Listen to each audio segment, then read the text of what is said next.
What is considered socially acceptable now, that was not socially accepted 20 years ago. Wearing a mask into a bank. Saying you met your S.O. online.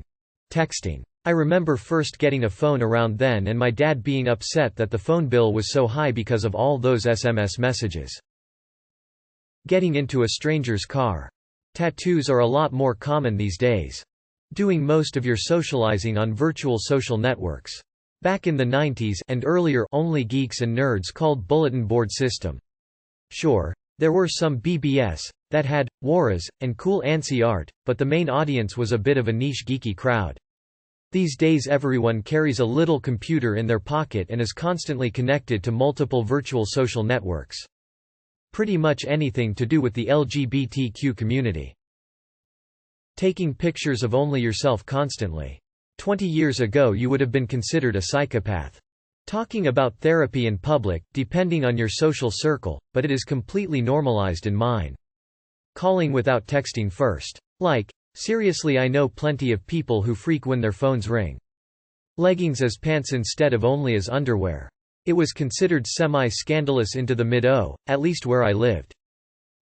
Calling someone after working hours. As someone who lives in East Asia, this thread is making me depressed since most of the things being mentioned are categorically unacceptable here even now. Answering a stranger's life-probing question on the internet. Girls shaving their heads. It used to be a big deal when girls had traditionally male names. Thousands of girls named Blake later here we are. Gay marriage, wanting Bill Cosby to be in prison, support for trans rights, providing your 8-year-old child with a cell phone, playing video games as a middle-aged person, and giving your personal information to people you don't know on the internet. Weed. The depiction of interracial or same-sex couples in the media. And not as a caricature or as the brunt of a joke. Showing the entire world sexualized images of yourself. Athleisure. Being on the internet for most of the day. Stuff like anime, comics, sci-fi, and board games were considered super nerdy and people were picked on for liking them back in the day. Nowadays, stuff that got people picked on for liking has gone mainstream, so no one really bats an eye at it. There's also more acceptance for different body types. People can have visible tattoos within reason in the workplace, and facial piercings are more tolerated. I've even observed people having alternative hairstyles and colors in professional office clerical environments. Males wearing skinny jeans. Publicly stating that you hate white people. Women not wearing hoses to work. Wearing open-toe shoes. Sleeves tops with visible tats and bra showing. People not tucking their shirts in at work. I would have gotten sent home if I dressed like that 20 years ago. Beckoning strangers from the internet to drive you places. Having your bottle of water confiscated at the airport. Mentioning that you're on the autism spectrum. Being able to mention your child, cousin, sibling or auntie has autism without receiving looks of horror and social distancing. In the dark ages of early 2000 'twas like admitting that your entire bloodline was defective and deranged. Hair dyed every color of the rainbow. Seeing someone with bright blue or magenta hair these days is so common, it doesn't get any reaction. Being on your phone in public. Taking things you read on the internet at face value. Opting into mass surveillance. Seeing trans people as full people rather than sex objects and the butt of jokes. Not having a home phone. Maybe it's me, but female toplessness seems to be less of a deal now. I think we were still freaking out about thong bikinis back then. Dyeing your hair colors like pink, blue, green, orange, purple, etc. In the 90s when I was a teen I put a small streak of bright pink Manic Panic dye in my hair. When I went down the shore that summer a middle-aged man walked up to me and started berating me for having pink hair. Now you see little kids and seniors with pink and green hair.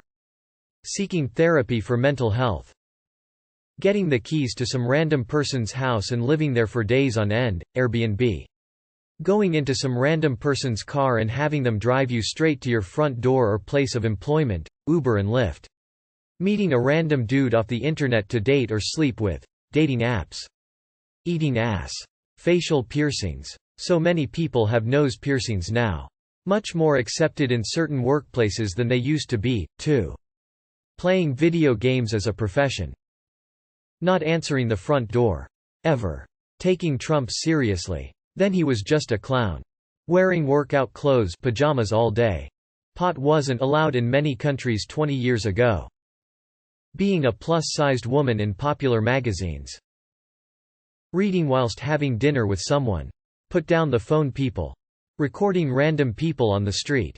ITT. People, probably younger than 30, thinking the year 2000 was in the 1950s. Either that, or I lived in a very progressive environment where tattoos, gays and interracial relationships weren't as taboo as in the rest of the world. Having sex with your stepsister, brother if the documentaries I've seen online are to be believed. Being gay or bisexual.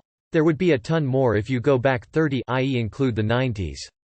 That was the last time the middle class was doing well and there was a lot more religious self-righteousness in the American culture.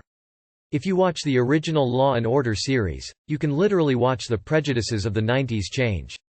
Also, the first few seasons of The Simpsons were considered too controversial, whereas by today's standards they're mild. By the 2000s, a lot of change had started.